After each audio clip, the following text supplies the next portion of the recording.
The air in Dakar was thick with heat, the kind that made the pavement shimmer and turned the dust into a fine, clinging powder. Market stalls bustled along the road, women called out prices in Wolof, and students, uniforms wrinkled, backpacks slung low, rushed toward the start of the school day. But among the crowd, one girl stood out, not because of her beauty, though she had it in spades, but because she looked like she didn't belong. Her name, at least in this world, was Awa Diallo. She wore the same navy pinafore and white shirt as the others at College Public de Yoff, but the way she moved told another story. Her back was too straight, her eyes too cautious. Even the way she adjusted the frayed strap of her second-hand bag felt foreign, like she was playing a part she hadn't rehearsed well enough. Still, no one questioned her. Not at first. Inside the school gate, students loitered in groups, chattering about last night's football match or gossiping about which teacher was most likely to fall asleep during class. Awa kept her head down and walked straight toward the main building. She already knew the layout. She had studied it from stolen glimpses of school blueprints and blog posts. She had prepared for this escape meticulously. What she hadn't prepared for was the strange calm that settled over her as she entered her first public classroom. This wasn't her world. She was supposed to be sipping tea with other wealthy daughters in the marble courtyards of Lycée Français Jean Mermoz. She was supposed to be groomed for polite society, fluent in diplomacy and domestic perfection. But Seyna Diop, the girl she used to be, had disappeared 3 weeks ago. And Awa Diallo had been born in her place. "New girl," a voice called, dragging her out of her thoughts. "Seats open here." She looked up. A tall boy with deep brown skin and short, neatly trimmed hair tapped the desk beside him. His blazer was faded at the sleeves, and his shoes had been stitched up more than once, but his posture was confident. There was something in his voice that didn't demand obedience but offered it like a challenge. "I'm Malik," he said as she sat her day, "and you don't talk much." She gave him a practiced smile. "I'm just trying to get used to everything." Malik studied her for a moment, his gaze sharp but not unkind. "You're not from here." "I moved recently," she said quickly, then changed the subject. "Do they always pack this many students into one room?" He chuckled. "Welcome to the Republic. Budget cuts meet population boom." Then, without missing a beat, "You're not like the others." Awa stiffened. "What do you mean?" "I mean," Malik said slowly, "you speak like your tongue's been dipped in fine china. And your shoes? Nobody around here has Converse unless they got cousins in Paris." Awa tucked her feet under her chair. "They're fake," she lied. He nodded, not convinced. "Well, fake or not, keep them off the court. Someone might try to snatch them." The teacher entered then, saving her from further interrogation. Mr. Ndiaye was round-bellied with a booming voice, and his lesson on colonial resistance in West Africa began without preamble. Awa listened closely, jotting down notes in tiny, perfect cursive. She couldn't afford to mess this up. She had sacrificed everything for this anonymity, her phone, her bank cards, even her housekeeper Isatu, who had cried when she slipped away through the garden gate with nothing but a backpack and a wad of cash. 4 years, Seyna had watched her life unfold from behind glass. Chauffeured cars, stiff diplomatic dinners, bodyguards and sunglasses. She was the only child of Mamadou Diop, media mogul and political whisperer. Her every movement was shadowed, calculated. But none of that had ever felt real. The real world, she believed, was outside her mansion's compound, on the streets of Dakar, in the crowded trottoirs and the bustling schools with peeling paint. So here she was, trying to be real. The bell rang. Malik stretched beside her, yawning. "You going to the canteen?" Awa hesitated. "I packed lunch." He raised an eyebrow. "Smart. The jollof here will send you to the infirmary. You can sit with me if you want." She followed him outside to a concrete slab shaded by a jacaranda tree. Other students glanced at her but didn't stare, yet. She unwrapped her sandwich, grateful for the quiet. "So," Malik said, biting into a meat pie, "why'd you really transfer here?" Awa chewed slowly. "My family needed a change." He laughed. "Your family, huh? Let me guess, diplomats or missionaries?" Awa smiled without answering. He let the silence linger this time. "You don't have to tell me. Everyone's got their story. Just don't expect people not to notice when something smells off." "Do I smell off?" Malik grinned. "Not yet. But I've got a good nose." They shared a brief moment of something like amusement. For the first time since she'd fled her old life, Awa felt something soften inside her. Maybe this wouldn't be so impossible after all. But as she gathered her lunch wrapper, she felt eyes on her. 2 girls whispering by the water tap, another boy glancing at her bag. She'd have to be careful. Dakar was a city of tongues, and secrets had short lives here. Back in class, as the teacher droned on about grammar and syntax, Awa peeked sideways at Malik. There was a crease between his brows as he scribbled furiously in a notebook. He wasn't rich, clearly. But he looked rich in something else: intensity, conviction, purpose. He didn't know yet, but he was dangerous to her plans. People like him asked too many questions. And yet, as the afternoon sun slanted through the dusty windows, Awa realized she didn't want to avoid him. Not at all. Monday mornings had always been scripted in Sena's old life: fresh-pressed uniforms handed to her by house staff, a breakfast menu approved by a nutritionist, a chauffeured ride to a school where everyone knew her name and feared her last. Now things were different. The alarm on her knockoff burner phone buzzed before dawn. She dressed in the same crumpled navy uniform, boiled her own eggs over a one-burner stove in a rented attic room that reeked of bleach and mildew, and caught a shared taxi toward Yaf before the traffic thickened with fish vendors and mopeds.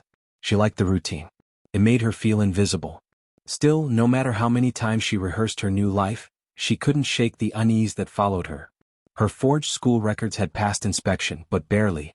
The headmaster, Monsieur Ba, had squinted over the faded signature on her transfer letter, murmuring about how strange it was that a student with top grades in French grammar had been at an unregistered boarding school in Calda. Sena had smiled and said it was rural. No email, she lied. Everything by post. Every second she lived as Awa Diallo was another second that could collapse the entire act. Inside the classroom, the concrete walls still bore chalk ghosts of old lessons. Desks were carved with initials, some wobbled from broken legs. It was beautiful in its own chaotic way. Here nobody bowed to surnames. Nobody cared if your family owned a TV station or a chain of restaurants. You were what you proved every day. And no one embodied that more than Malik Sar. He arrived every morning with a quiet focus. He wasn't loud, wasn't the class clown or the teacher's pet. But when he spoke, people listened. His handwriting was messy, but his words were always sharp. During class debates, he didn't just argue, he dismantled. It was rumored that the school principal once asked him to represent the school at a national speech contest, but Malik turned it down, saying he couldn't afford the transportation. Awa watched him closely now, trying not to make it obvious. He sat 3 seats ahead, flipping through a battered notebook filled with what looked like poetry and debate prep side by side. Sometimes when the class got noisy, he'd stare out the window like he was somewhere far away. Awa felt drawn to that part of him, the boy who didn't belong but didn't apologize for it. During recess, she sat on a bench under the flame tree again. Fatou, the girl from 2 rows behind, slid beside her, peeling a boiled groundnut. "So, where exactly are you from again?" Fatou asked casually, eyes scanning Awa's shoes. "Moved from Calda," Awa replied, swallowing a bite of bread. Fatou smirked. "That's what you said last time. But you don't have the accent." Awa paused. "My family moved around a lot." You talk like my cousin who lives in France. Do they teach pronunciation like that in Calda?" Awa forced a smile. "Must be the radio." Fatou gave her a long look, then leaned in. "Look, I don't care if you're a secret government agent or an alien. But the girls in this school? They'll tear you apart if you don't have answers. Just saying." Then she got up and tossed her peanut shells into the dust, humming as she walked away. Awa's stomach twisted. The longer she stayed, the more questions would come. She'd underestimated how hungry people were for gossip. Everyone here survived on stories: who was dating who, whose father left for Spain, which girl had bleach burns from bad skin lightening cream. A new student with a perfect accent and shiny sneakers? That was a gold mine. Later that day, during literature class, the teacher assigned partner work. Awa's heart sank when she saw the name beside hers. Malik Sar. He slid his chair toward her without a word. The assignment was simple: analyze the themes of L'Enfant Noir by Kamara Lay and prepare a 5-minute oral presentation. "I already read this last year," he said. "But I don't mind revisiting." "I haven't," Awa replied. "Well, not in full. I know the themes: identity, displacement." "Fitting," Malik muttered, scribbling into his notebook. Awa glanced at him. "What's that supposed to mean?" He looked up, face unreadable. "Just, the book's about a boy raised between 2 worlds. I think it's something people feel, even if they don't say it." She hesitated, unsure if he was referring to her, or himself. They worked in silence for a while. Awa found it oddly comforting. Malik didn't pry, didn't pepper her with personal questions like the others. When they debated which passage best captured the narrator's inner conflict, he listened without trying to dominate. He even smiled once when she compared the mother's silence to the weight of a locked drawer. By the time class ended, their draft was complete. As the bell rang and students spilled out into the hallway, Malik lingered. "You've got a good way with words," he said. "So do you," she replied, gathering her papers. He paused, then asked, "You ever think about joining the debate club?" Her heart skipped. "Is there one?" He nodded. "Fridays. After school. Room 14. We're underfunded and underappreciated. But it's where the real arguments happen." She grinned. "I'll think about it." As he walked away, Awa felt something she hadn't felt in years: curiosity. Not the kind you felt toward secrets, but the kind you felt toward people. That night, in her attic room, she stared at the flickering bulb overhead and thought about Malik's question. Did she want a debate? Or did she just want a reason to be near someone who made her feel real? Either way, she knew she'd be there Friday. Room 14 didn't look like much. The walls were yellowing and cracked near the ceiling. There were only 4 proper desks, and 2 of the chairs had missing legs propped up by bricks. A faded poster of Thomas Sankara curled off the wall, and someone had written "Power to the People" above the whiteboard in smudged red marker. But Awa thought it was perfect. She had arrived early, nerves twisting in her stomach like dry fabric. The idea of public speaking didn't scare her. She had trained in elocution since age 6. Her father had once flown in a retired BBC journalist to teach her how to command a room. But this was different. These students didn't care about accent or etiquette. They wanted fire. Authenticity. And Awa wasn't sure which version of herself could deliver that. The door creaked, and Malik entered with a folder under his arm and a pencil tucked behind his ear. He blinked when he saw her already seated. "Didn't think you'd show." "I said I'd think about it," Awa said, folding her hands, "and I did. Then I came." A grin tugged at the corner of his mouth. "You'll fit right in."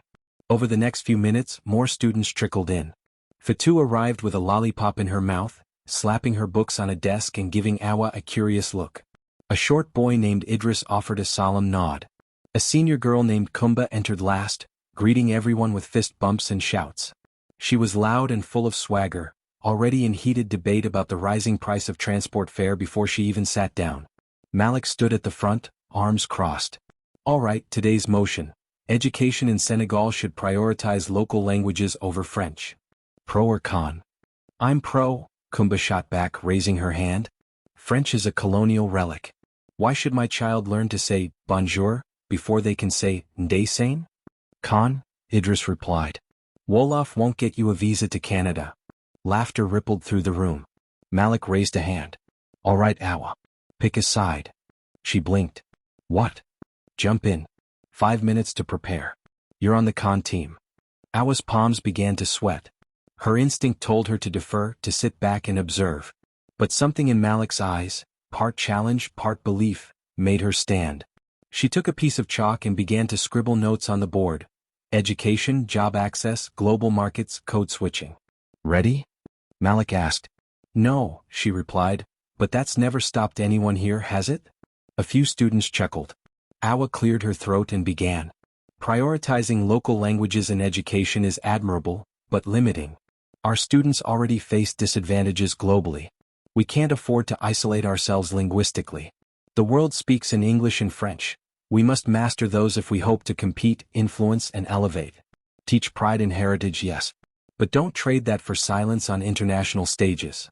When she finished, the room was still. Then Kumba let out a low whistle. "Okay, princess. I see you." Fatou clapped slowly. "She's good." Malik nodded once. "Very good." Awa sat down, adrenaline still surging. Her heart beat loudly in her ears. It wasn't her best performance. But it was her most honest. For once, she hadn't recited someone else's lines or aimed to impress her father's colleagues. She'd spoken her truth, filtered through lived experience. After the debate, the students sprawled around the room, discussing upcoming competitions. There were murmurs about an inter-school championship in the coming months, but no one believed a public school like theirs would make it past the first round. "Private schools always win," Kumba muttered. "They get judges with accents thicker than their wallets." "We'll still enter," Malik said. "Even if we lose, they'll hear us." Awa admired that about him, the refusal to be silenced. After the session, as the others left in groups, Malik stayed back, organizing papers into a frayed manila folder. "You've done this before," he said. Awa shrugged. "A little." "Where?" A debate camp. In Tambacounda, she lied quickly. He didn't look convinced but didn't push. You think you'll stay with the team? I'd like to. He smiled. Good. You make us sharper. As they stepped out into the warm dusk, the courtyard was bathed in gold. Students laughed and chased each other between crumbling pillars. Street vendors honked horns outside the gate. The world felt loud and alive. Malik walked beside her in companionable silence. Then he said, I used to think all rich kids were the same. Hollow, arrogant, soft. Awa's chest tightened. And now? I think some of them might be running from something. She stopped walking. He turned to her, expression unreadable. You don't have to tell me what it is. But be careful, Awa. Secrets are like termites. They chew until the whole house falls. With that, he walked off into the golden haze. Awa stood frozen, goosebumps rising on her arms despite the heat. He knew. Maybe not the whole truth. But enough. That night, she couldn't sleep. She lay on her thin mattress, staring at the ceiling as a mosquito droned in her ear. Her phone buzzed once, a single message from an unknown number. You're not as invisible as you think. B. Her breath caught. She read the message again. And again. She wasn't safe. Her cover was slipping. But more than fear, what kept her awake was something else. If she had to run again, would she be willing to leave Malik behind? Awa climbed the narrow staircase behind her apartment, stepping carefully over a broken satellite dish and a pile of plastic bottles. The rooftop wasn't much, just concrete with rusted railings and a single plastic chair, but it was her refuge. Up here she could breathe without pretending. The city hummed beneath her, chaotic and indifferent. It made her feel small in a way that was comforting. She sat on the ledge, legs tucked under her, staring out toward the faint shimmer of the Atlantic in the distance. The sea was freedom. But it was also a boundary. And she was somewhere in between. The message from B still burned in her pocket, tucked deep into her phone's inbox. No number. No name. Just the chilling confirmation that someone knew who she was. Not just Awa Diallo, the girl who showed up with a new story in shiny shoes, but Sena Diop, the heiress who disappeared 3 weeks ago from the Almadies. Awa turned the phone over in her hand. No calls. No follow-up. Whoever it was didn't want to expose her. Not yet. That was almost worse. The next morning at school, she scanned every hallway with fresh paranoia. Faces she'd once passed without thought now seemed suspicious. Did B sit behind her in class? Did they watch her at lunch? Was it Malik? She shook that last thought from her head. No, Malik was too direct. If he had figured her out, he wouldn't send veiled threats. He'd walk straight up and ask. Still, when she entered room 14 that afternoon for their next debate meeting, her eyes darted to him. He was leaning against the window frame, deep in conversation with Kumba. He looked up when she entered and something passed between them, an acknowledgement, maybe even concern. You good? He asked later when they were reviewing rebuttal tactics on the whiteboard. Awa nodded too quickly. Just tired. Malik tilted his head. You look like you haven't slept in a week. I've had worse, she replied with a forced smile. He didn't press, but his gaze lingered. After the session, Kumba gathered her things and whispered to Awa, You've got that, someone's watching me energy today. Awa blinked. What? Paranoia. Twitchy eyes. Flinching when the door opens. Been there. Awa forced a laugh. I'm fine. Kumba didn't believe her. If someone's bothering you, say something. This school may be broke, but we don't let weirdos stalk our people. Later that evening, as the sun dipped low, Awa took a longer route home. She walked past the mosque, past the women pounding millet in wide wooden mortars, past a street vendor calling out, Café Tauba. Just 100 francs. She felt eyes on her again. Not directly, but in the space behind her like a shadow. She ducked into a boutique and lingered, pretending to examine soap bars. When she stepped out again, no one was there. At home, she locked the door, slid the bolt across and placed a chair beneath the handle. She stared at the burner phone. She could delete the message. Change her number. Go even deeper underground. But where would it end? Instead, she typed one line. What do you want? She hit send and tossed the phone onto her mattress. It buzzed instantly. To talk. Face to face. Tomorrow. After school. Rooftop. She stared at the words. The rooftop. Her rooftop. Whoever it was knew her routines. For a moment, her chest seized in panic. But then something inside her, curiosity, maybe defiance, settled the fear. Whoever they were, she'd face them. The next day dragged like wet cloth. In literature class, she couldn't focus. In geography she couldn't stop tapping her pen. Malik noticed again. "Still tired?" he asked after lunch. "Something like that," she replied, voice tight. When school ended she didn't wait. She walked straight home, climbed the back stairs and opened the rooftop door. A figure stood at the edge, hood up, facing the sea. She froze. "Hello, Sena." The voice was female. The figure turned, lowering her hood. "Fatou. Of course. I wasn't sure until you gave that debate," Fatou said, stepping forward. "The way you said elevate like it had 5 syllables. I knew I'd heard that accent before. Then I remembered, my older sister used to be a cleaner at your house." Awa stared, throat dry. "You were the girl who never spoke to staff. Always had headphones in. I almost didn't recognize you without the designer bag." Awa's voice came out hoarse. "What do you want?" Fatou shrugged. "Nothing. I just wanted you to know I know." "Are you going to tell?" "I haven't yet." "Why not?" Fatou looked at her. "Because part of me respects it. You out here pretending to be one of us, trying to be normal. That's bold. Maybe stupid, but bold." Awa sank onto the plastic chair. "So what now?" Fatou crossed her arms. "I don't care about your money, but I care about lies. If Malik finds out you lied to his face, it'll kill him. That boy believes in honesty like it's a religion." "I didn't ask to fall into his life," Awa whispered. "No. But you're in it now. And you either come clean or walk away."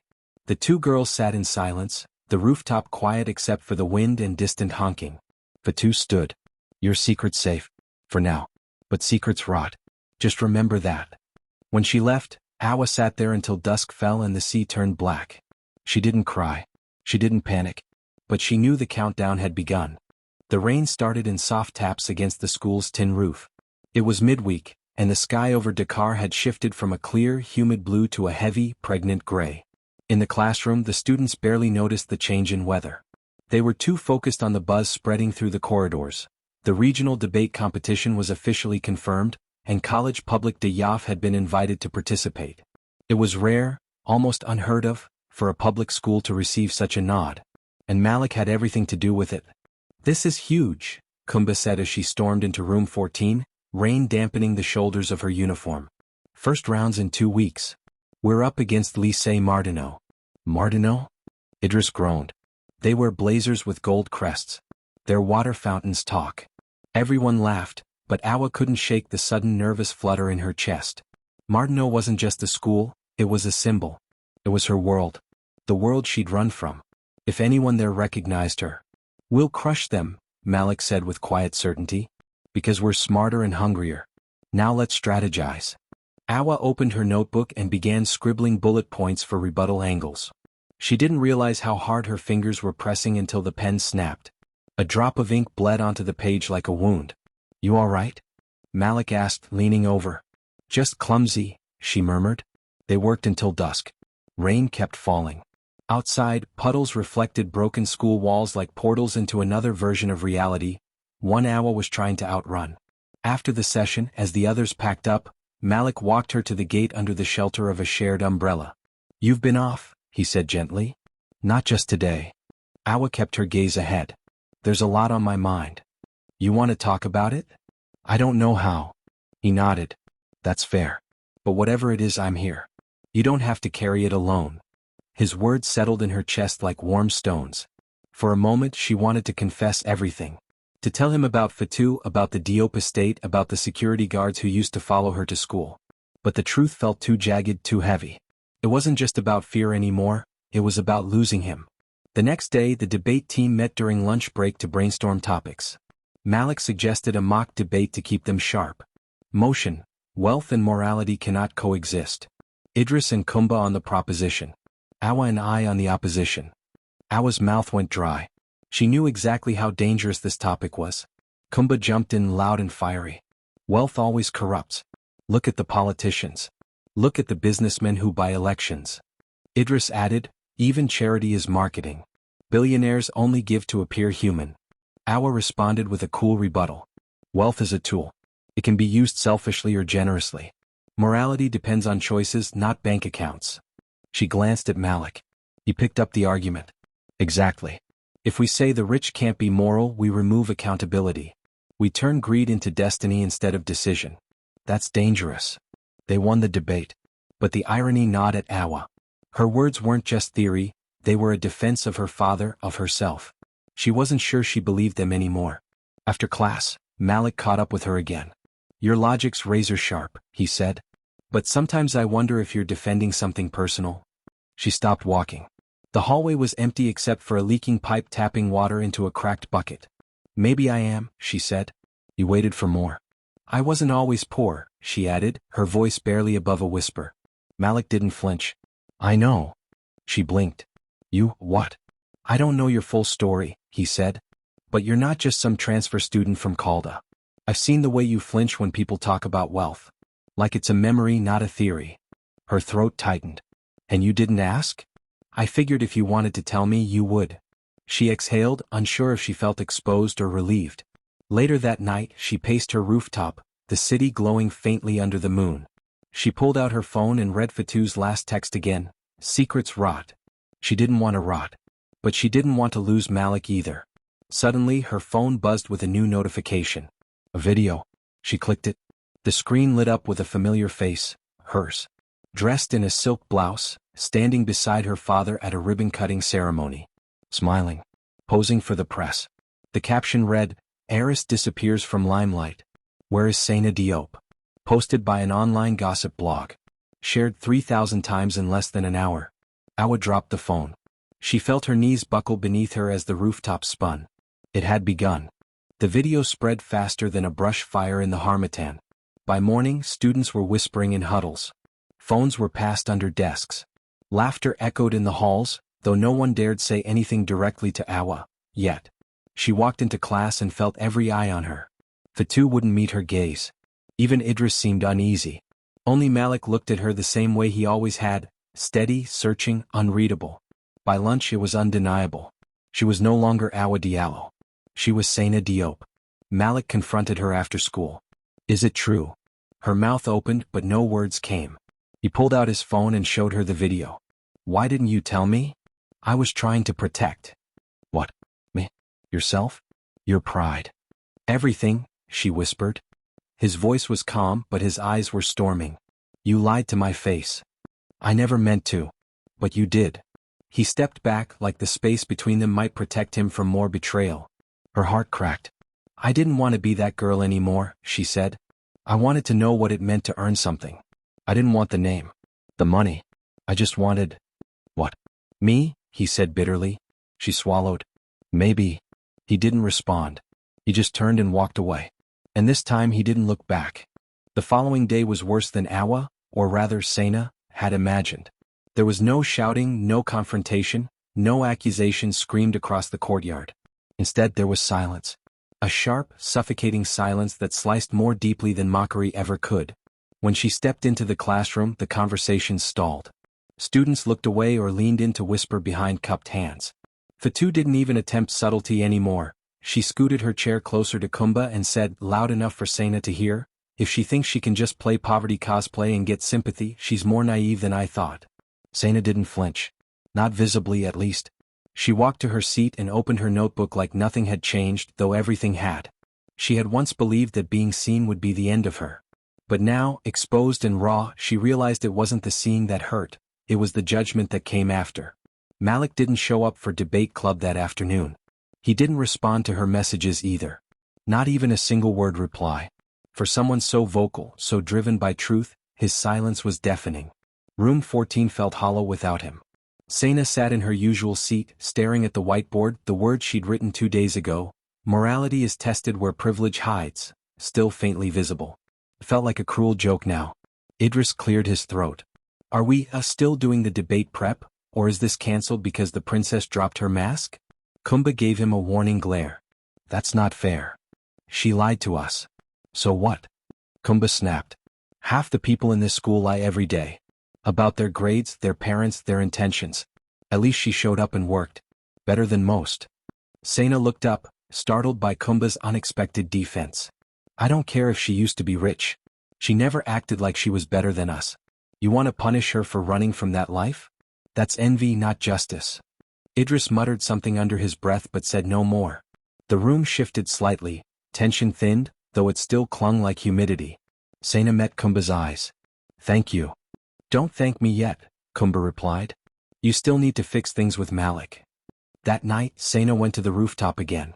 The city pulsed beneath her, lights blinking like quiet heartbeats, motorcycles buzzing like angry bees, radios blaring ballocks from distant courtyards. She clutched her phone in her hand, thumb hovering over Malik's name. She typed, "Please meet me. Just once. Let me explain everything." She waited. Minutes passed. Then, tomorrow. 5 p.m., rooftop. Her breath caught. She replied with a single word, "Okay." At 4:58 p.m. the next day, Sena was already on the rooftop, heart thudding so loudly she could barely hear the wind. She wore her old hoodie, the one she had worn the day she escaped. It was frayed now, sun-bleached, but it reminded her of why she'd started this journey. Malik arrived 2 minutes late. His posture was tense, his jaw set. He didn't greet her. "I'm here. Talk." She swallowed. "I didn't come to Yaf to lie. I came to escape." "Escape what?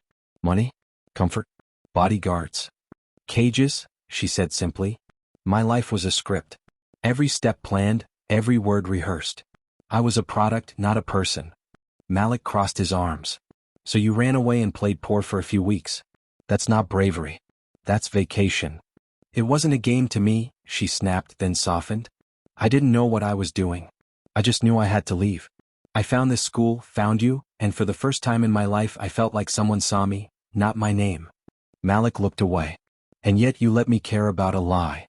"I never lied about who I was when I was with you," she said. "I just didn't tell the whole truth." He shook his head. "You don't get partial credit for honesty." "I know," she said quietly. They stood there, the wind tugging at their clothes. "I joined the debate club to find my voice," she said after a while. "But I also joined to hear yours. You made me question everything I thought I knew. About fairness. About struggle. About purpose." Malik's eyes flicked to hers, something shifting in his expression. "I didn't plan to fall for you," she added. Silence. He exhaled. "You're lucky you're a good debater. Because you almost made me believe that speech." "I meant every word." Another beat of silence. "I don't know if I can trust you," he said. "But I know I still want you on the team." Sena blinked. "You're serious?" "We have Martineau in 4 days," he said. "And we can't win without you." She nodded slowly. "Okay. I'll be there." He turned to leave, then paused.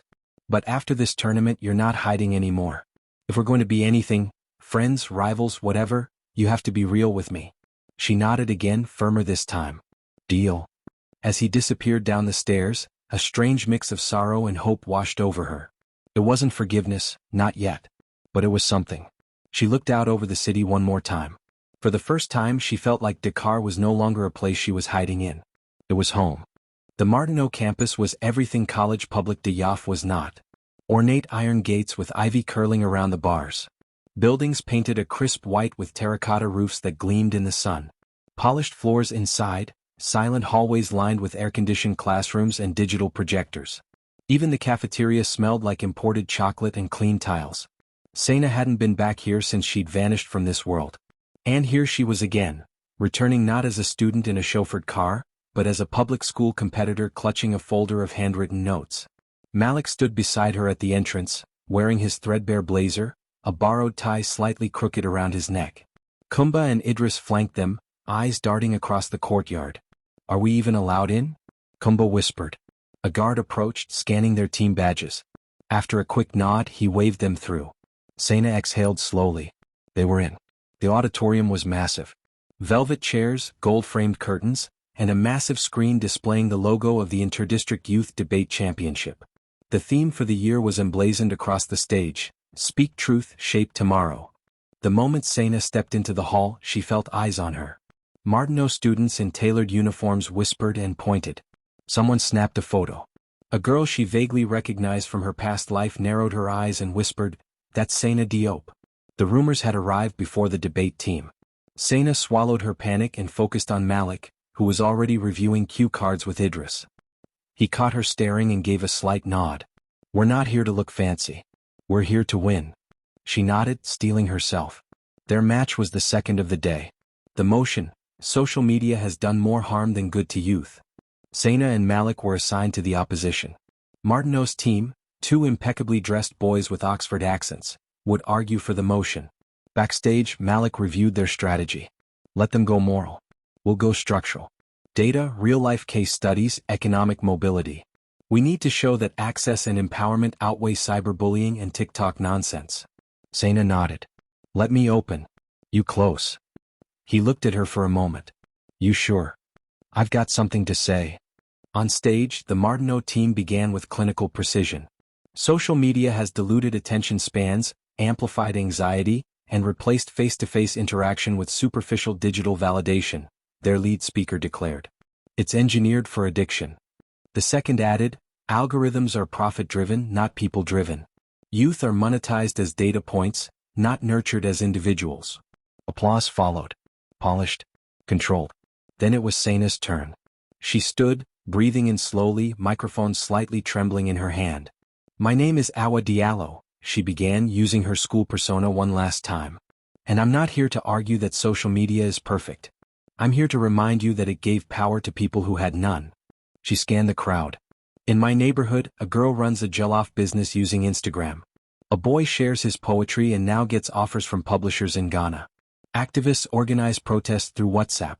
Students learn calculus from YouTube. Social media hasn't weakened us, it's exposed how strong we already are. A few heads nodded. Teachers in the back leaned forward. She had their attention. Don't blame the mirror for what you don't like in your reflection, she finished. Thunderous applause erupted. Idris followed with solid statistics and case studies. Then Malik closed with a quiet storm. We're not arguing for filters or hashtags. We're arguing for access. When public schools can't afford libraries, when newspapers don't print stories from our communities, when our truths aren't told, social media becomes not a threat, but a lifeline. The room fell silent for a moment after his final word. Then a wave of applause broke out, starting slowly and building into a roar. Backstage, Kumba nearly tackled Sena in a hug. We did it. We actually. The announcement came minutes later. College Public de Yoff had won the round. Martineau was out. As they walked down the auditorium steps, students parted for them like water. The same ones who had laughed now whispered in awe. Sena caught sight of one of her father's old business partners standing near the exit, mouth slightly open as if trying to process the girl he'd last seen in a designer dress now walking out in dusty shoes and a school sweater 2 sizes too big. Outside, under the noon sun, Malik finally smiled, wide and genuine. You were incredible, he said. So were you. Kumba clapped them both on the back. This might be the start of something real. They left the Martineau campus in a battered taxi, windows down, the wind tangling Sena's braids. She stared at her reflection in the window and didn't see Sena the heiress or Awa the runaway. She saw someone new. That evening, her phone buzzed with a message from an unknown number. Impressive performance today, Sena. But don't get comfortable. The media doesn't forgive so easily. Attached was a screenshot of a tabloid headline, Disgraced Heiress competes for slum school. Real or PR stunt? Her past wasn't done with her. But for once she didn't feel afraid. She had a voice now. And she wasn't done speaking. The article spread like smoke through a dry field. By the next morning, Sena's face was splashed across tabloid blogs and WhatsApp statuses.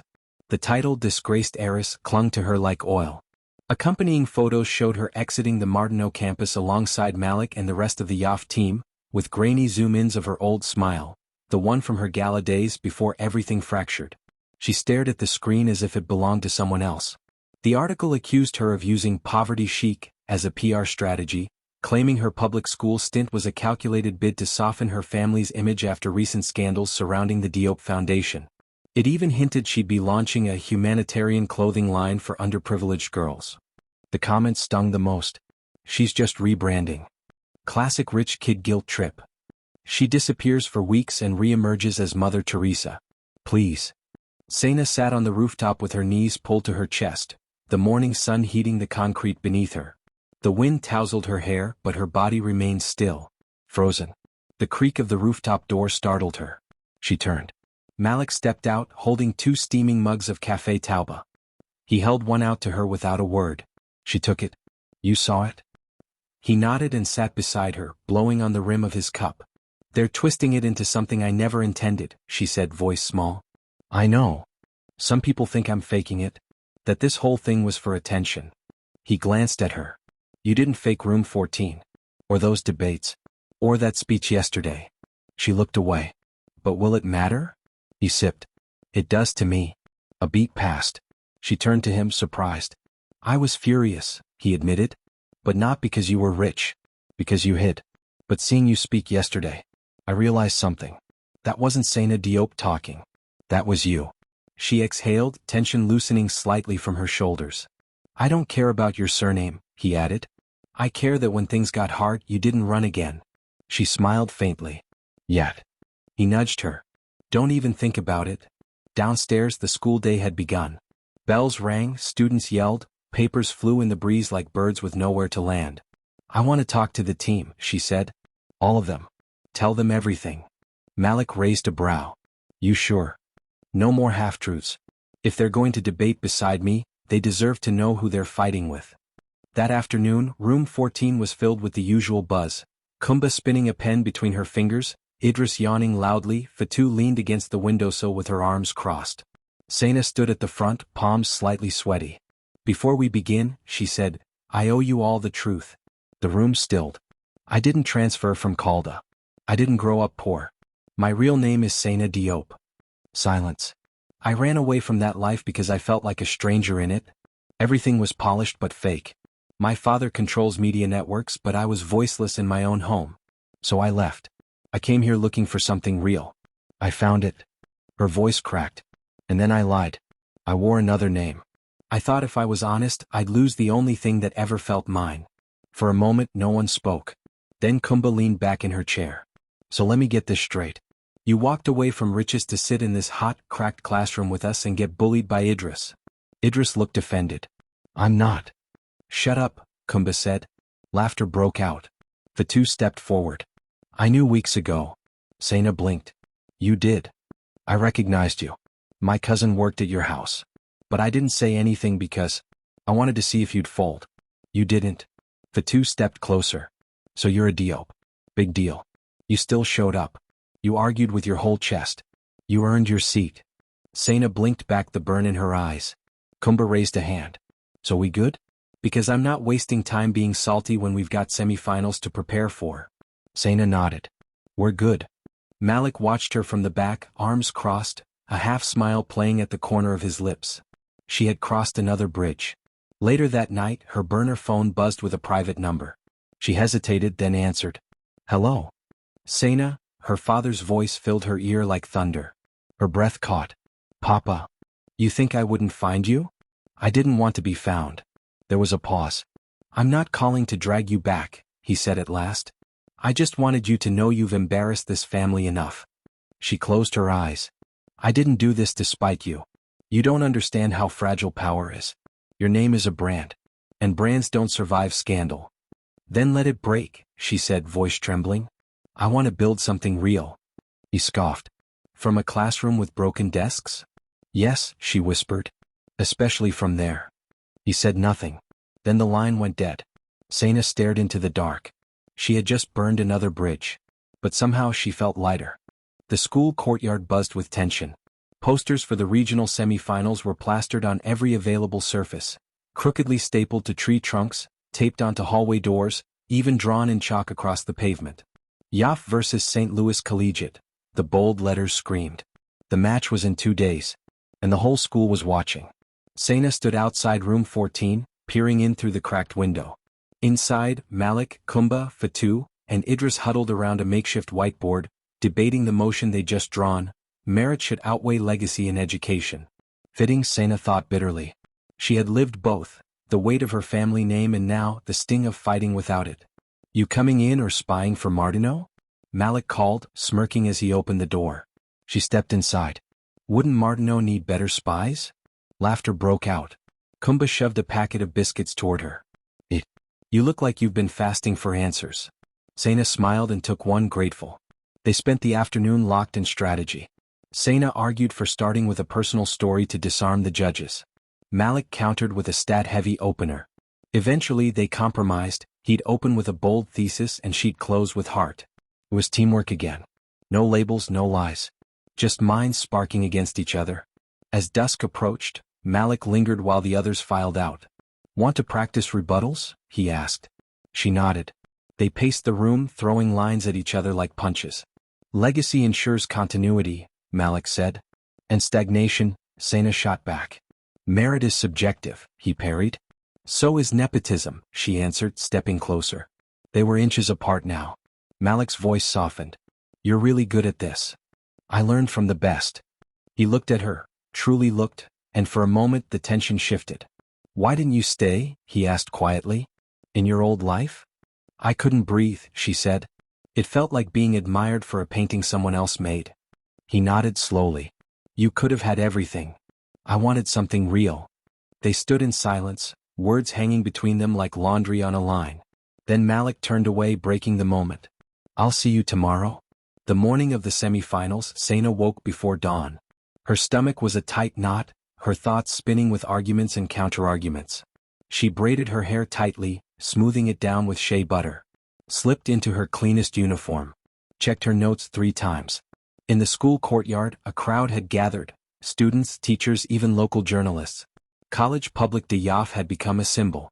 Not just of underdogs but of defiance. The team piled into a borrowed van, rattling and wheezing as it made its way toward the venue in St. Louis. The journey took hours through stretches of red earth and baobab trees. Sena watched the landscape blur, her heart hammering like a drum.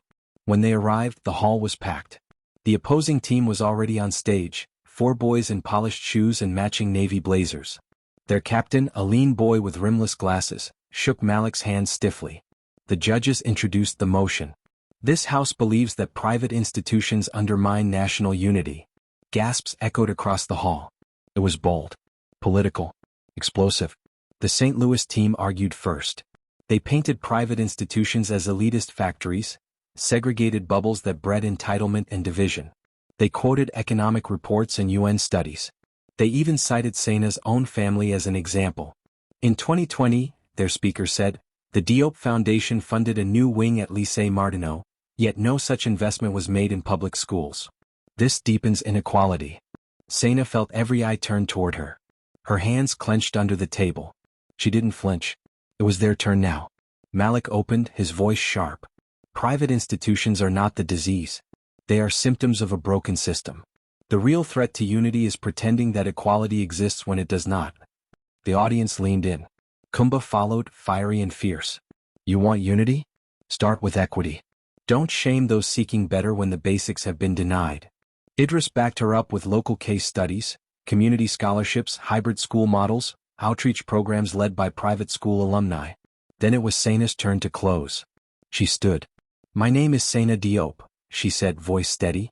Gasps rippled through the audience. The name landed like thunder. Yes, that Diop. She scanned the judges, then the crowd. I was born into legacy.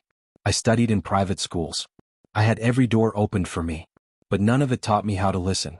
I had to come here, to Yoff, to learn what unity actually feels like. She held up her school badge. This, to many of you, is just plastic. But to me it means freedom. It means choice. It means I earned something for once. Applause broke out before she'd even finished. We don't unite by shaming success. We unite by sharing it. When she sat down, Malik met her eyes and gave her the smallest, proudest nod. The results came in 20 minutes later. College Public de Yoff had won. By a landslide. Students screamed. Teachers wept. Sena was pulled into a whirlwind of cheers and hugs. Somewhere in the noise, someone was chanting her name. Her real one. Later, outside the hall, Malik found her beneath a mango tree. You did it, he said. We did. He hesitated. You've changed. She looked up. So have you. I used to think being right was everything. Now I think maybe being honest is more important. She smiled. You can do both. He stepped closer. After finals, he said, would you consider not disappearing again? I'm not running anymore, she whispered. He reached for her hand. And this time she didn't pull away. If Sena had once dreamed of becoming invisible, now it was impossible. Overnight, she became a symbol, not just of the debate team's victory but of transformation. The girl who walked away from privilege, who traded polished floors for cracked concrete and still shined. It should have felt like triumph. Instead it felt like pressure. After their semi-finals win, reporters circled the school like flies. Journalists from local TV stations and international blogs wanted exclusive interviews. Most of them didn't care about the rest of the team. They only wanted her. Tell us what it's like to live in 2 worlds. Are you reconciling with your father? Is this a publicity stunt before launching your NGO? Even the kind questions felt loaded with expectation, twisting her story into sound bites. Sena tried to redirect. This wasn't about me, she told one news anchor during a school visit. It was a team effort. Malik Sar is the best speaker in Dakar. Kumba Ndiaye is a powerhouse. I learned from them. Still, the headlines focused on her name. Heiress turned activist leads underdogs to victory. Sena Diop's second life, from mansions to debate halls. In room 14 the dynamic shifted. The two stopped joking with her. Idris grew quieter, more guarded. Even Kumba, who had once defended her loudly, began arriving late and leaving early. One afternoon during practice for the finals, Idris snapped. You know what? Maybe Sena should just do the whole speech alone. The judges only hear her voice anyway. The room fell silent. Malik stepped in. That's not fair, Idris. Isn't it? The whole country's watching us, but they're only seeing her. Not the sweat we put in. Not the nights we stayed late. Just her. Sena opened her mouth, but Kumba held up a hand. Let him speak. Sena swallowed hard. Idris continued. I'm tired of being background noise in her redemption arc. And I'm tired of reporters acting like she discovered suffering. Kumba added quietly, It's not your fault, Sena. But it still hurts. Sena nodded. She could feel her throat tightening, her hands trembling. I didn't ask for this attention, she said softly. I just wanted to matter on my own terms. Fatou scoffed. And now that you do, we're supposed to clap from the sidelines? No, Sena said, voice firmer. You're supposed to stand with me. We got here together. And I know I messed up by hiding the truth. But I'm not trying to outshine anyone. I'm trying to make up for every time someone like me took the mic and silenced people like you. The room was quiet again. Malik broke the tension. If we want to win the finals, we need to act like a team. That means no side eyes, no snide comments, and no solo glory. We rise together or we fall. Kumba sighed and nodded. Fine. But let's level the stage. She turned to Sena. For the finals you don't close. I do. Sena nodded without hesitation. Done. Malik clapped his hands. Then let's get back to work. The days leading up to the finals were a blur of rehearsals, rewritten speeches, and community interviews. The city rallied behind them. Vendors, taxi drivers, even rival schools sent in support messages. But something else loomed in the background. One evening, Sena returned to her attic room to find an envelope taped to her door. No stamp. Just her name in block letters. Inside, a printed photo of her standing next to Malik, his hand barely touching hers. Behind them, in the photo's corner, stood a man in sunglasses, one of her father's former bodyguards. The note read, You're still being watched. Choose wisely. Your rebellion has limits. She froze. Someone was reminding her she was never fully free. That even now, under the glare of praise, danger crouched in the shadows. She didn't tell Malik. Not yet. Not with the finals so close. But she did sleep with the envelope under her pillow, her body curled tightly as if her spine could shield her from ghosts. 2 nights before the finals, the school hosted a pep rally. Drums thundered, dancers in red and gold twirled through the courtyard, and the debate team was cheered like royalty. When Sena stepped onto the stage with the others, the crowd erupted. But she looked only at one person. Malik. He smiled at her, small and real. Later, when the crowd dispersed, she found him leaning against the water tank behind room 14. Malik, she said. What happens after the finals? He looked up at the sky. You go back to being rich, probably. I go back to scraping together university fees. She shook her head. No. I'm not going back. He studied her. Then what are you going to do? She took a deep breath. Whatever builds bridges, not walls. He chuckled. You always sound like a walking speech. She grinned. You like it? Maybe. Pause. Can I ask you something? She said. He nodded. If I had told you who I was on the first day, would you have spoken to me? He didn't answer right away. I would have challenged you, he said. But I wouldn't have listened. She nodded. Then maybe I made the right mistake. They stood together in silence, the city flickering below them. Not everything was healed. Not every hurt forgiven. But they were here. And the finals were waiting. The sun rose sharp and clear on the morning of the finals. Dakar was already wide awake. Taxis honking, roosters crowing in back alleys, women balancing buckets on their heads while toddlers clung to their wrappers. But inside room 14, everything felt still. Like a breath held too long. The team gathered in silence. No warm-up banter, no last-minute gossip. Just quiet nods, eye contact, and the slow zipping of debate folders. Sena smoothed her shirt collar and adjusted the hem of her skirt. She had worn the same uniform every competition. It was deliberate now, a uniform that no longer represented escape but defiance. She wasn't hiding anymore. She was choosing. Malik was reviewing his opening speech for the 5th time when the principal entered. "You're going to make us proud today," he said, his eyes moist behind cracked glasses. "No matter the outcome." Kumba gave him a mock salute. "We're not coming home without that trophy." The others smiled, tension easing slightly. The venue for the finals was the historic Blaise Senghor Cultural Center, a grand, domed building with red walls and marble steps. Inside, hundreds had gathered: teachers, students, media personnel, NGO representatives, and even a few foreign diplomats. The buzz in the air wasn't just excitement, it was expectation. A large screen displayed the teams: College Public de Yoff versus Dakar Global Academy. The motion was revealed. "This house believes that forgiveness is overrated." The crowd murmured. It was raw, emotional, messy. A far cry from motions about economics or education. This one would test who had truly lived what they argued. The Yoff team was on the opposition. They would defend the value of forgiveness. Sena turned to Kumba. "This is your moment." Kumba grinned. "I was born for this." Malik opened the round with calm authority, establishing a frame. Forgiveness not as weakness, but as societal glue, the thing that allows communities to heal after war, corruption, betrayal. Idris followed with historical references: Rwanda, South Africa, Truth and Reconciliation Commissions. Then Fatou stepped up, adding a deeply personal angle: her brother's wrongful arrest, and her family's choice to forgive the corrupt police officer to protect their peace. The other team was sharp too. Their speakers were sleek, precise, and devastating. They argued that forgiveness often shields abusers, that it delays justice, that it tells victims their pain must be packaged in politeness. The crowd clapped after every point. Then it was Sena's turn. She walked onto the stage head high. "I used to think forgiveness was surrender," she began. "That it meant letting people walk away from the damage they caused. That it erased pain." She paused. "But then I realized, forgiveness isn't for them. It's for us." She scanned the room. "My father watched me disappear. When I came back into the public eye, he tried to shut me down. And even now, I know he'd rather see me silent. But I'm choosing not to hate him. Because if I let resentment dictate my future, then I'm still trapped in his house, even when I'm standing in this room." A ripple went through the crowd. "Forgiveness," she continued, "isn't a free pass. It's a door.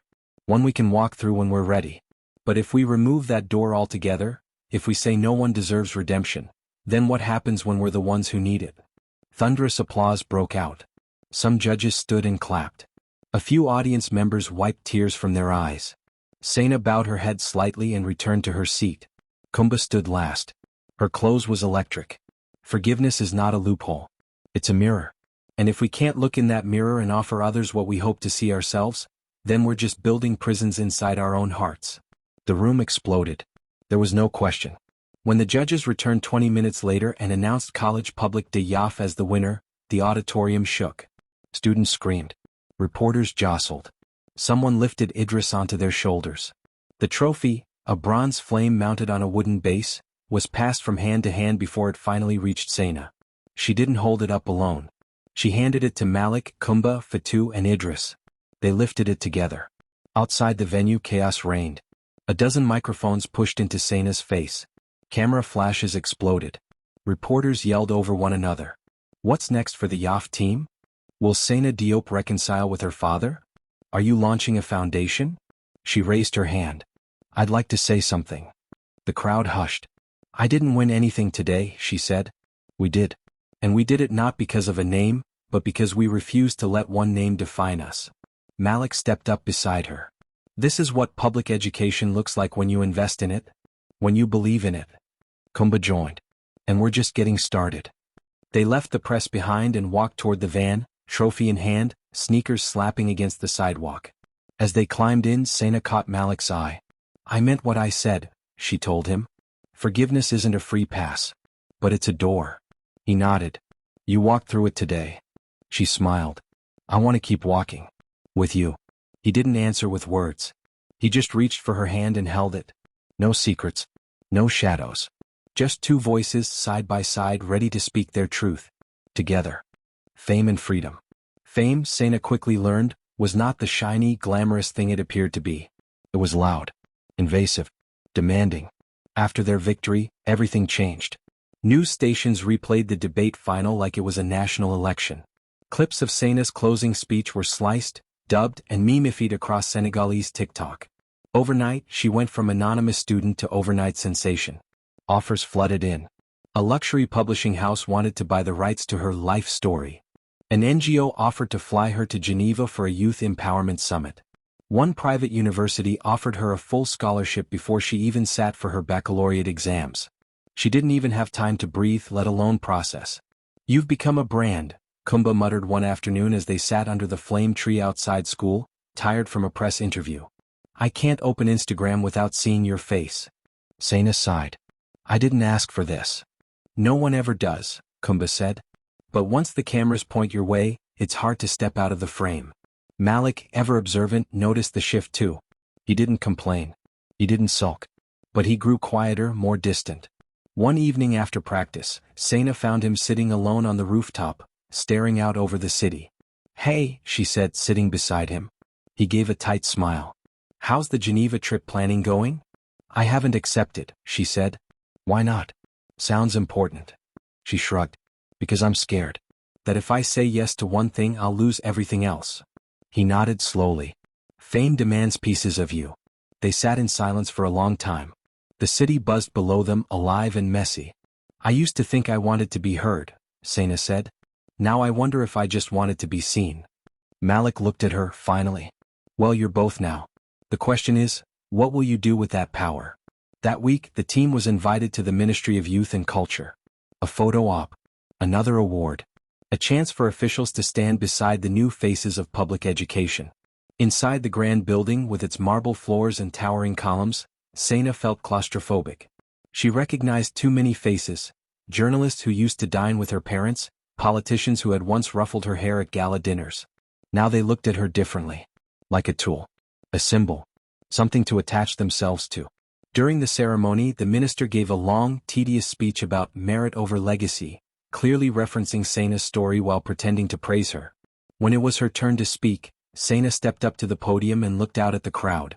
"I want to thank the ministry," she began, "but I also want to remind everyone here that this story is not a fairy tale. It's a rebellion."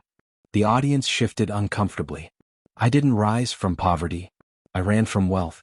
And I found something richer than comfort: purpose." She paused. "If you really want to celebrate what we've done, invest in the schools you've forgotten. Fund the libraries you let rot. Pay the teachers who hold this country together with their bare hands." There was silence. Then, slow, uncomfortable applause. Backstage, Malik found her grinning. "You're fearless," he said. "I'm exhausted," she replied. Later that week, Sena received a message from her mother, a rare one. "I saw your speech. You're becoming the woman I once hoped to be. Be careful. Your father is watching everything." It was both a warning and a benediction.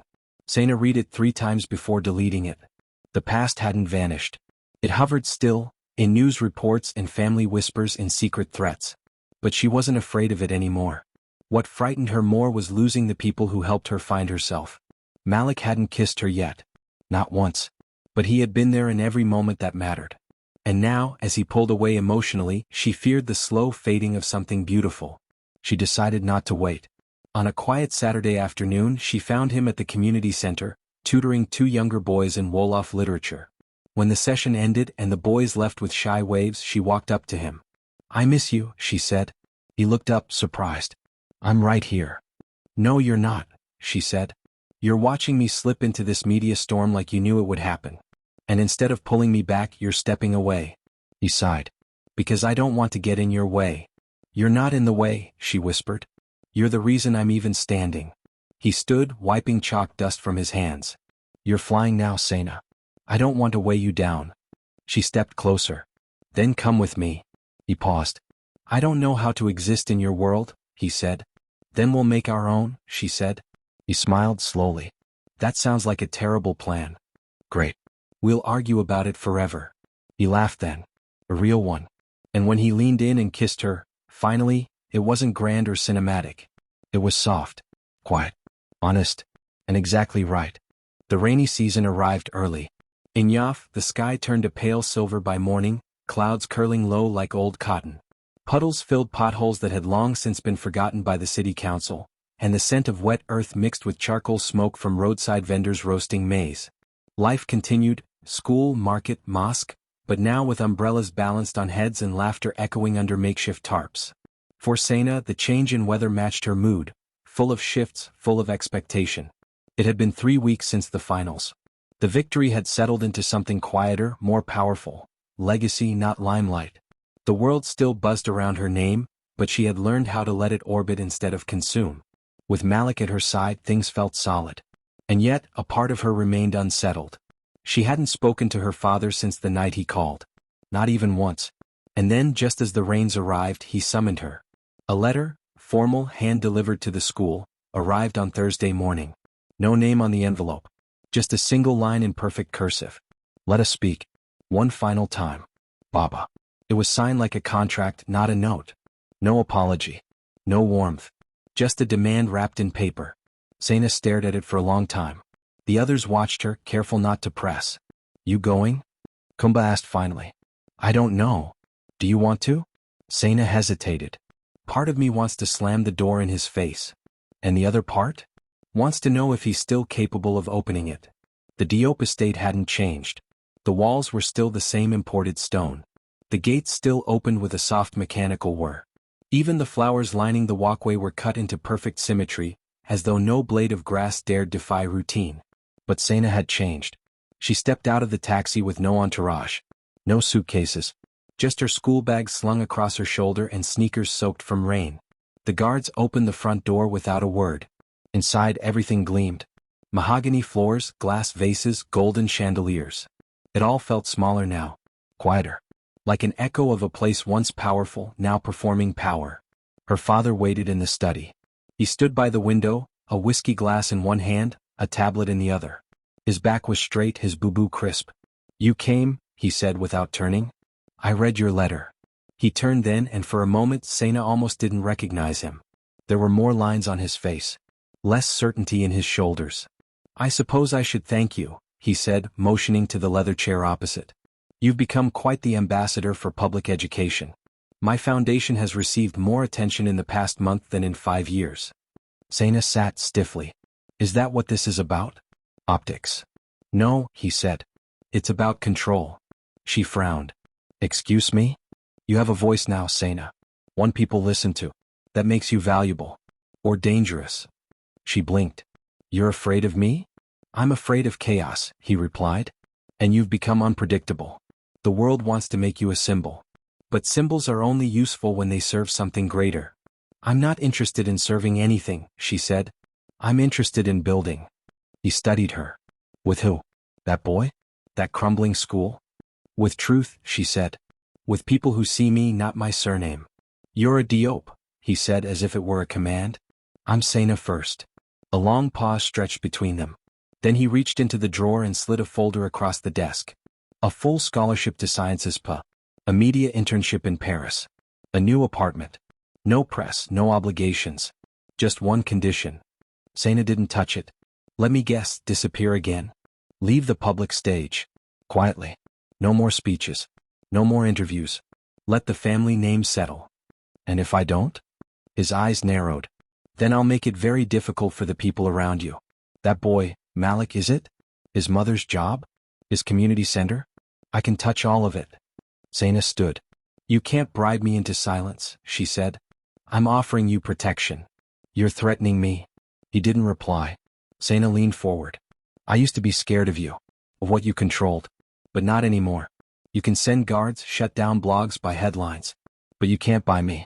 Not anymore. She turned and walked to the door. At the threshold she looked back. You said symbols only matter if they serve something greater. Then watch me become that. Because I'm not done speaking. She walked out without another word. That evening she met Malik on the rooftop. Rain threatened again but held off, the sky heavy with unshed storms. He handed her a grilled corn cob. How'd it go? She told him everything. He listened quietly, chewing, nodding slowly. When she finished he said, You burned the bridge. Set fire to it, she said. Watched it crumble. He looked at her. And now? I feel free. He leaned closer. You are. They stood side by side, wind tugging at their clothes, the city lights flickering below. And Sana realized, freedom didn't mean solitude. It meant choosing. And she had chosen truth. No matter the cost. The finals were behind them. The headlines had quieted. The invitations and interviews trickled to a manageable stream.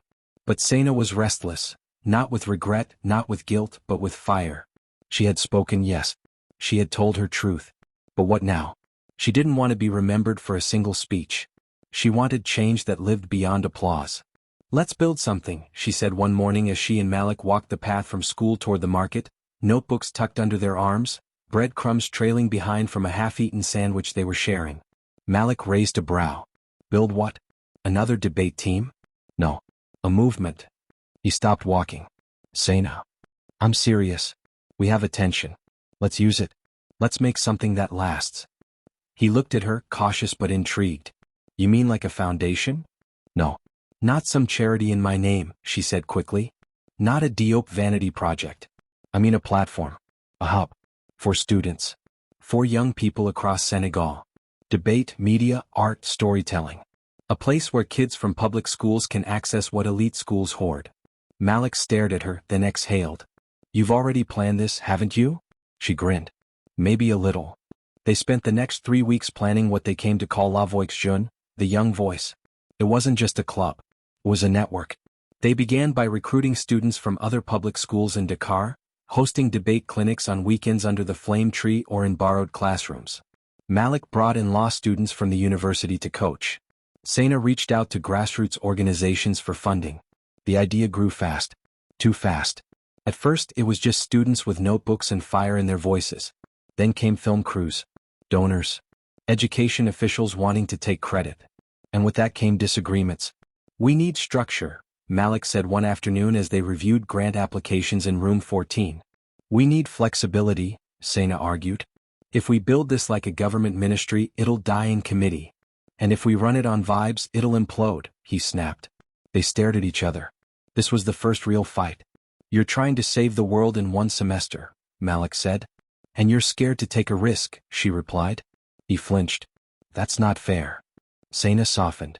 Maybe. But I can't slow down Malik. I feel like if I stop moving, I'll vanish into the Diop shadow again. He looked at her for a long time. I'm not asking you to stop, he said. I'm asking you to breathe. She sighed. I don't know how to do that. He reached out and took her hand. Then let me remind you. They compromised. Malik designed the curriculum modules, clear, structured, replicable. Sana handled the outreach, securing venues, media attention and donations without selling out their vision. They hosted their first regional training in Rufisque. 60 students from 7 schools showed up. A small miracle. One girl, Fama, stood up during a mock debate and trembled so hard her paper shook. I don't think I can, she whispered. Sana walked up, placed a hand on her shoulder and said, You already are. Fama went on to win Best Speaker that day. Sana cried in the bathroom after the event, not from exhaustion but from joy. Real sharp joy. At home in her attic room things changed too. She upgraded her mattress, added a shelf of second-hand books, painted the walls white and yellow. Malik brought over a tiny potted plant and joked that they were domesticating the rebel lair. She laughed but secretly liked the phrase. One evening they sat cross-legged on the floor, eating roasted peanuts and listening to jazz from Malik's phone. I got accepted, he said suddenly. She blinked. To what? Law school. University of Gaston-Berger. Full scholarship. Her heart surged with pride.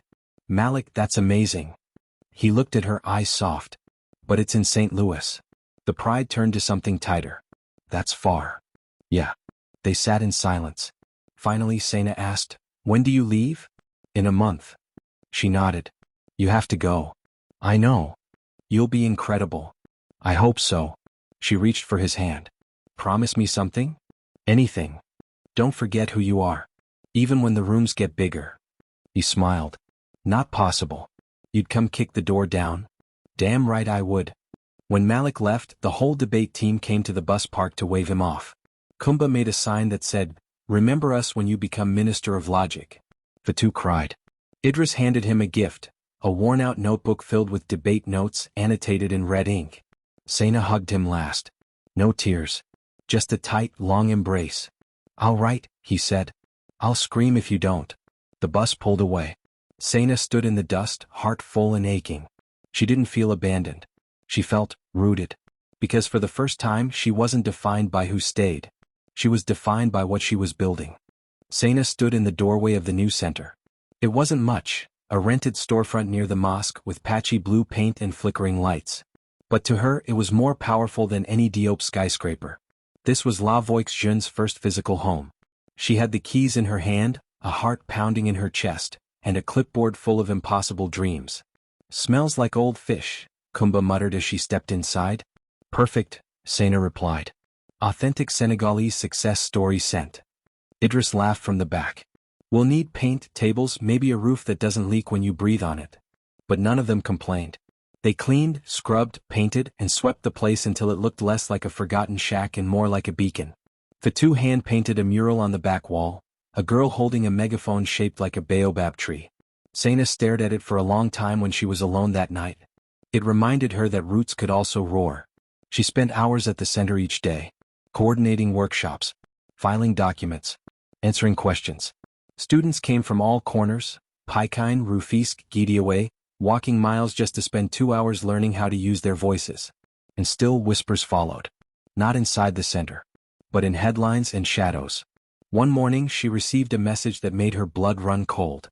"A new file has been leaked. Your name is in it. It's not about debate anymore." Anonymous. Attached was a document, scanned financial records from the Diop Foundation. Old, pre-reform, showing donations that never reached their listed recipients. One entry was circled in red. Recipient, College Public de Yoff. Amount, 10 million CFA. Status paid. Date, 4 months before Sena enrolled. She hadn't known. She hadn't even been in the room. But her name was listed under Youth Integration Liaison. A planted title. A smokescreen. Her father's people had buried money under her name to cover their tracks. And now someone had dug it up. She called Malik immediately. He answered on the second ring, breathless. "Sena? They're trying to pull me back in. Not with words. With dirt." She sent him the file. Silence. Then, "Do you think your father leaked this?" "Maybe. Or someone else cleaning up after him. Or maybe someone trying to destroy La Voix Jeune before it gets too big. Do you want me to come back?" "No," she said. "I need you out there. Unshaken. You're not alone." "I know," she whispered. "But this time I want to fight without hiding behind you." He didn't argue. He just said, "Then fight." Loudly. The next day she called a press conference. Not through her father's PR channels. Not through any political ally. Just a courtyard behind the new center, 3 folding chairs, a microphone they borrowed from the mosque, and a sea of plastic stools. She sat in front of the community. Students, teachers, neighbors, the very people whose trust she had built. And she told them everything. She didn't spin the story. She told the truth. "My name was used to justify something corrupt," she said. "I didn't know. But that doesn't erase my responsibility. So here's what I'm doing." She announced that she would formally request an investigation into the Diop Foundation's youth spending. She announced she would step down as the face of La Voix Jeune temporarily and allow Kumba and Fatou to lead public operations while she worked to clear her name. "I can't ask you to trust me while I'm still untangling my own shadow," she said. "But I can promise you I'll do it with the same fire that brought us here." A hush followed her speech. Then Kumba stood, walked to her side and said, "We're not stepping up because you stepped down. We're stepping with you." Applause followed. Loud, unscripted, honest. That night, Malik sent her a voice note. "You keep thinking you're at the end of the story. But you're the beginning of something massive. Don't look for a finish line. Look for a direction. And keep walking." She replayed it 4 times. Then opened her laptop and drafted a public letter to the Ministry of Youth. Days passed. Articles published. The scandal had a short fuse and it burned out faster than she feared. Her transparency disarmed critics. In a rare twist, honesty became armor. The Diop Foundation's lawyers issued denials. Her father released a vague statement calling the document fabricated. But it didn't matter. Sena wasn't playing on his field anymore. She had moved beyond the mansion gates. 2 weeks later, the ministry announced a full audit, triggered in part by her request. It was a small victory, but it was hers. She stood in the center late one night, alone again. The mural watched her, The girl with the baobab megaphone. She whispered to the wall, "I'm not done." Then she pulled out her journal and began writing the curriculum for La Voix Jeune's next module. Truth as resistance. The St. Louis sun had a different quality to it, harsher, more golden, like it was always daring you to flinch. Malik had learned to walk under its weight with a steady rhythm. His law classes consumed him, and yet Sena lingered behind every lecture, every late-night study session. He'd seen the press conference, watched the shaky phone footage, her voice cracking, her hands trembling but never retreating. He'd played it over more than once, proud, scared, in awe. She hadn't needed him to defend her, and that terrified him more than anything. "You're quiet," his roommate Mustafa said one evening as they sat under a flickering lamp, books open but forgotten. Malik shrugged. "She's strong," Mustafa offered. "Too strong sometimes," Malik muttered. Mustafa chuckled. "You're used to saving people. Now you're with someone who saves herself." Malik said nothing, but the words stayed with him. 2 weeks later, Sena sent a voice note. "Rufisque wants to start their own debate branch. Kumba's leading it. We're scaling up. But I miss you. Come visit." The next weekend he boarded a night bus to Dakar. When he stepped off at the terminal, Sena was there, standing beneath a streetlight, her hoodie pulled over her braids, arms crossed, smile slow and wide. He walked up and didn't say a word, just hugged her. A long one. When they pulled back she said, "You're taller." He laughed. "You're stronger." They walked through the quiet streets together, the city humming around them, not demanding, not judging, just alive. At the center the next morning, Sena gave Malik a tour like he was a stranger. He played along. "This is our reading room. Don't mind the plastic chairs. They're functional. Mostly." He nodded. "Elegant design. Bold choice of cracked concrete. And here's the mentorship board," she said, pointing to a corkboard filled with scribbled goals. "Start a podcast, pass WEC, teach my mom how to vote." He stared at them, genuinely moved. "You built this." "We built the idea," she corrected. "You planted the roots." Students trickled in, shy at first, then emboldened by Kumba's shout from the back. "Malik Sar in the building." He smiled, bowed playfully, and joined the session. That afternoon they held a mock debate, just like the old days. Malik took the floor, delivering an impromptu argument that left students wide-eyed and laughing. When Sena countered with a rebuttal that left even Kumba speechless, applause thundered through the room. Afterwards, as they sat on the steps sharing bisap juice, Sena said, "You know you could stay." "I know. We need legal strategy. Contracts. Registrations. You could help build the backbone." "I want to.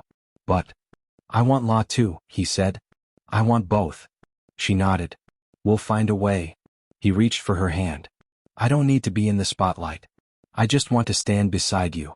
She smiled, squeezed his hand. "Then don't move."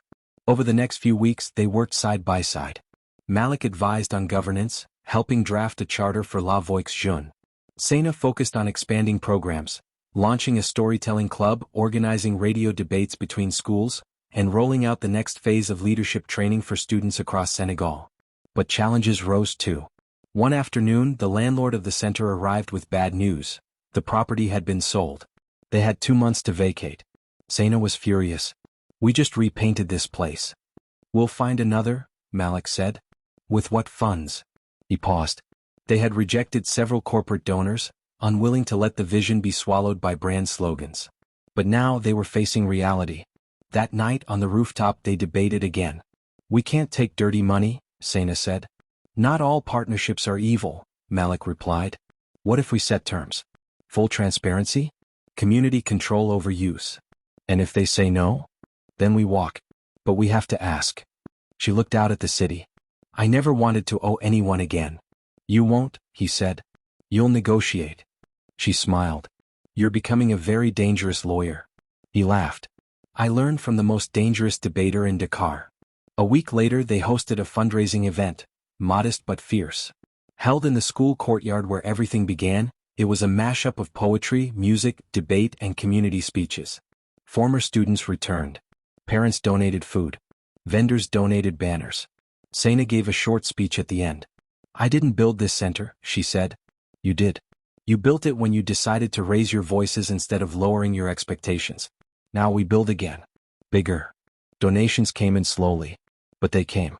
By the end of the month they had enough to rent a new space. larger, in a better location, close to a public library.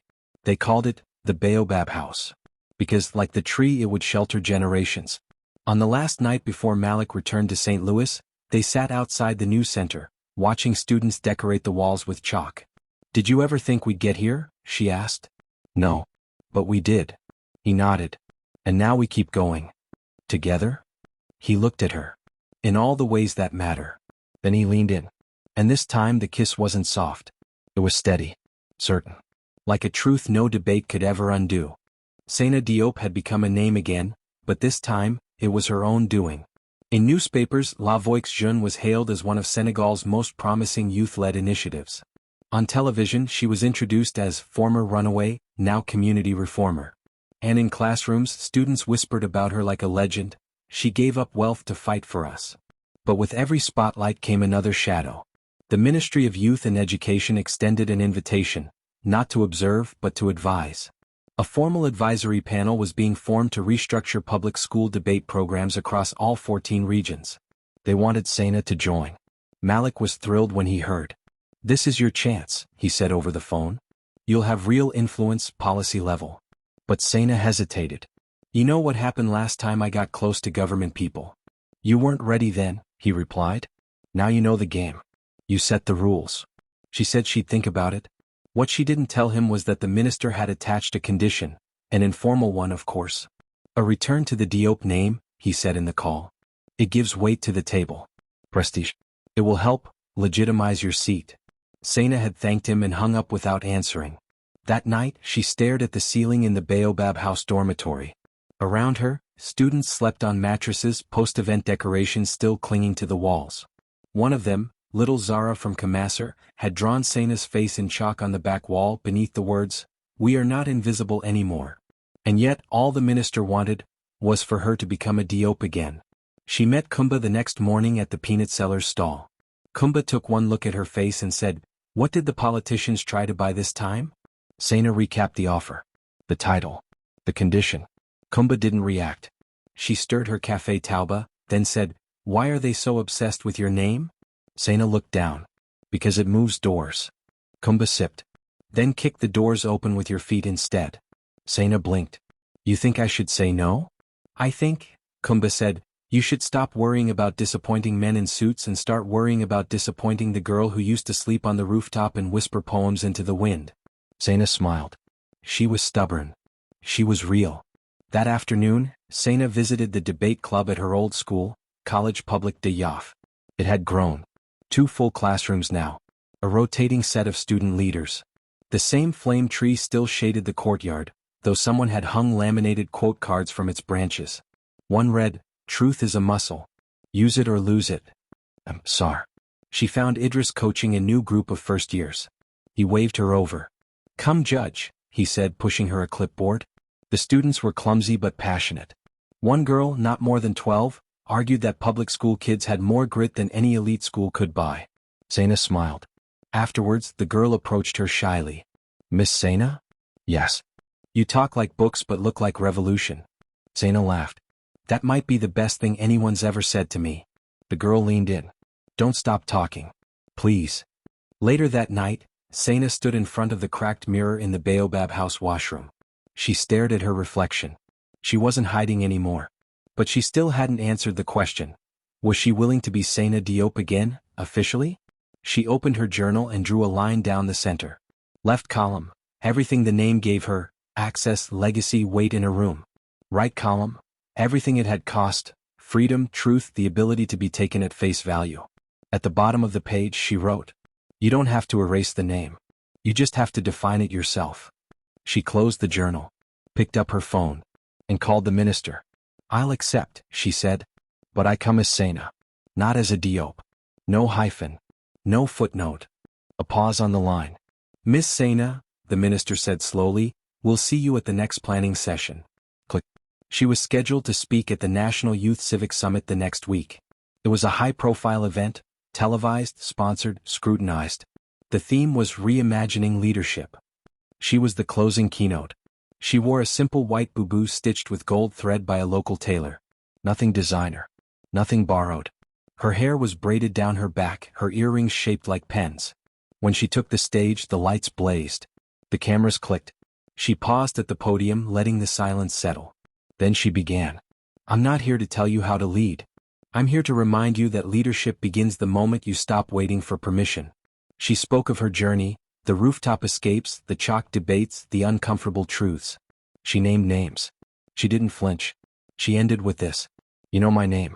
But I hope that when you leave here, you remember the names of the students in your neighborhood. The ones without microphones. The ones who write essays by candlelight. The ones who have stories but no platforms. She raised her chin. They don't need saving. They need amplifying. Standing ovation. Again. But this time, Sena didn't walk off stage to noise. She walked off with purpose. The morning after the summit, the Baobab house was unusually quiet.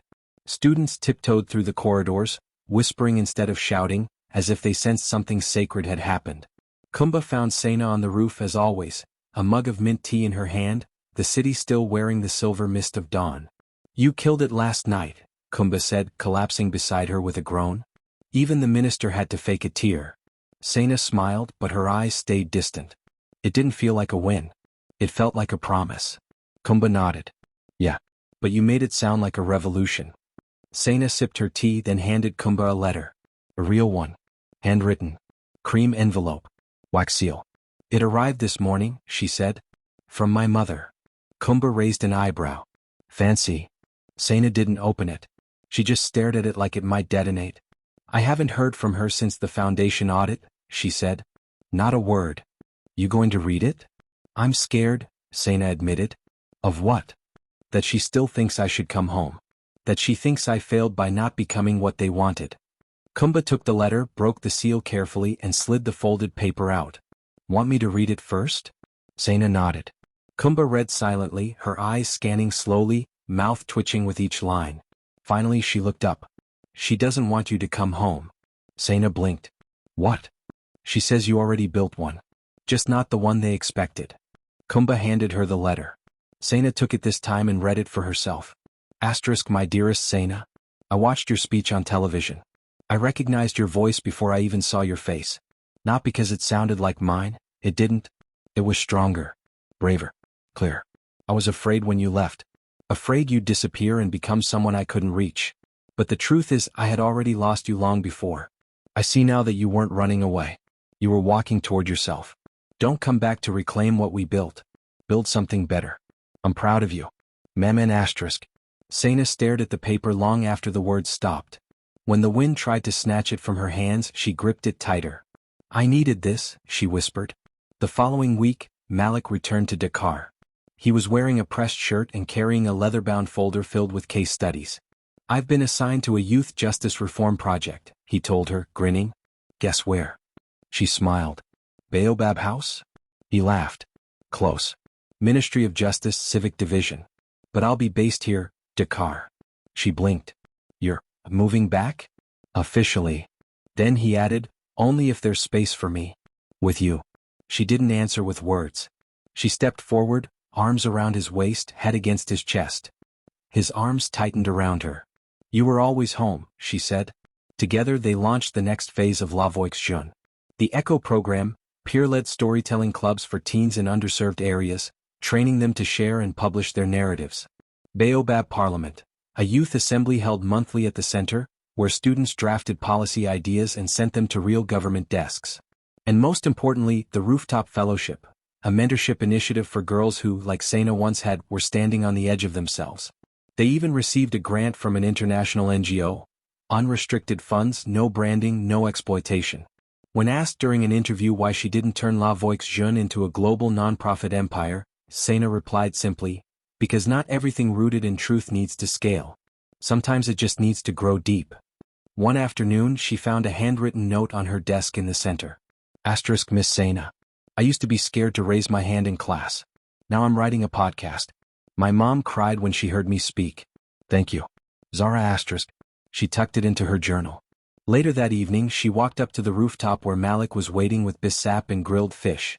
You think this will last? She asked, settling beside him. This? He gestured around. Baobab House? No. This moment. This peace. He nodded. If we protect it? With what? Our voices. He handed her a copy of a legal document he'd been drafting. It was the formal incorporation papers for La Voix Jeune as a cooperative, owned and led by youth from across Senegal. She read it, breath catching in her chest. "You really are dangerous," she said. "I learned from the best." They clinked plastic cups, drank in the dusk. Beneath them, students rehearsed a debate in the courtyard, voices rising into the night. Sena looked up at the sky. Stars blinked above Dakar, bold and soft. For the first time, she didn't feel like she was running toward herself. She felt like she had arrived. 1 year later, the Baobab house walls were covered in fingerprints, literally.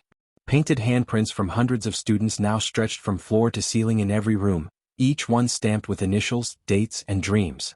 The original mural of the girl with the Baobab megaphone had expanded too, now surrounded by chalk-drawn figures with outstretched arms, connected by vines and voices. Sena walked the hallway slowly that morning, notebook in hand, rereading her speech for the anniversary celebration. But her heart wasn't in it. Not today. Today was the day her name would change, or stay the same. She had avoided the decision for months. Government records still listed her as Sena Diop, daughter of Mamadou Diop, registered under his lineage, estate, and empire. She'd refused to use it publicly. But officially it remained. A shadow sewn into every legal form and headline. The ministry had finally given her an ultimatum: declare her chosen name for national ID records or remain tethered to the Diop legacy, and all the responsibilities it carried. She had until midnight. In the courtyard, Kumba was setting up plastic chairs, shouting orders to a group of volunteers while Idris balanced a loudspeaker on his shoulder. A local radio crew was preparing for a live broadcast, and Zara, now a rising debater and podcast host, was nervously rehearsing her lines in front of the mirror. "You look like someone who's about to jump," Malik said, walking up behind Sena with a packet of roasted cashews. "Or fall," she replied. "Same feeling. Different result." He passed her the snack. "You still haven't decided, have you?" he asked gently. She shook her head. "It's not just a name. It's a direction. If I keep Diop, I inherit everything I ran from. If I drop it, I lose access that could help more kids." Malik leaned against the wall. "Or maybe, it's not about keeping or dropping. Maybe it's about redefining. You've already changed what the name means. They say, Diop, now, and people think of you. Not him." She stared at the dust swirling in the light. "I just want to own my story." "Then own it," he said. "But make the choice for you. Not for headlines. Not for fear." The celebration began at noon. Guests streamed in. Students, journalists, educators, artists, even 2 retired members of parliament who claimed they always believed in the youth. A band played choir music near the gates. Children ran through the crowd with sticky fingers and hand-painted t-shirts that read, "We speak to be heard." Sena watched it all from the rooftop, her heart full. Malik came up beside her, holding a small box. She raised an eyebrow. "What's that?" "Something Kumba made," he said. "Said you'd need it." Inside was a carved wooden plaque with her face etched on one side and a quote on the back. "Names are not prisons. They are doors. Walk through." She laughed softly. "Kumba really is dangerous now." They stood together as the crowd gathered below. Then Sena stepped up to the microphone. She didn't read her prepared speech. Instead, she looked out at the sea of faces, old and young, hopeful and fierce, and spoke from the place deeper than fear. "Some of you knew me as Awa. Some know me as Sena. Some of you only know me as the girl from the debate videos." Laughter. "But I stand here today not because of a name. I stand here because I stopped running. And I started choosing." She paused, then reached into her bag and pulled out an envelope, her official name declaration form. "I was asked to choose between keeping my surname or dropping it entirely. I'm choosing something else." She opened the envelope. A hush fell over the courtyard. "I am Sena Diallo Diop." A murmur rose. Confused. Curious. "I'm taking both names. The one I chose for myself and the one I was born into. Because I no longer belong to one world or the other. I exist in the space in between. And I want every girl who feels caught between stories to know, you can write your own ending." Thunderous applause. Malik smiled beside her, proud. Kumba wiped a tear, muttering, "Show off." Sena smiled too. Not because she needed the approval, but because she finally felt whole. That night, after the guests had gone and the center was quiet again, Sena returned to the rooftop one last time. The city glowed beneath her, full of dust and promise.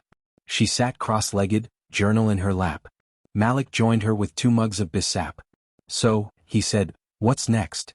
She tilted her head. "You mean after changing the national registry, rewriting education policy, and defying an entire family dynasty?" He grinned. "Exactly." She leaned back, arms behind her head. Now, I teach." "Teach what?" She looked up at the stars. "How to speak without asking permission." And below her, in Baobab House, students slept soundly. Tomorrow they'd rise again, armed with pens, passion, and the knowledge that truth once spoken can never be silenced. And in the heart of it all, was the girl with many names. No longer hidden. Fully seen. Fully hers.